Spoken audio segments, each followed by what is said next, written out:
Масти во исхраната. Кои се добри, кои се лоши, а кои се најлоши? Иако за мастите се крева голема врева, тие сепак се неопходен дел од нашата исхрана.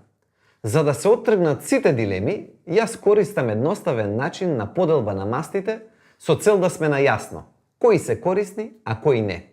Мастите ги делам на добри, лоши и најлоши. Добри масти се незаситените масти, или оние кои имаат потекло од растенијата или потекнуваат од риба.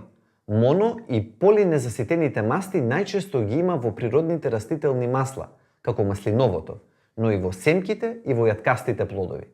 Тие го намалуваат ризикот од срцеви болести, го подобруваат холестеролот и го намалуваат ризикот од дијабет. Лошите масти се заситените масти и тие имаат потекло пред се од животинските производи.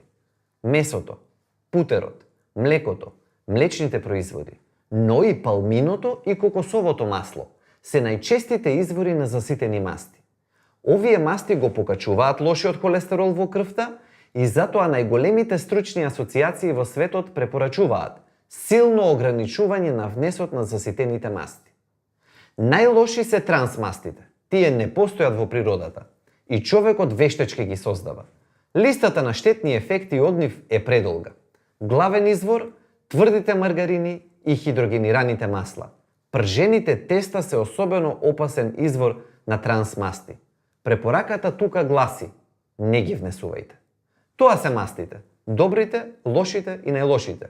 Мојата препорака е – користете ги само добрите. За вашите конкретни здравствени состојби, секогаш поразговарајте со својот матичен лекар.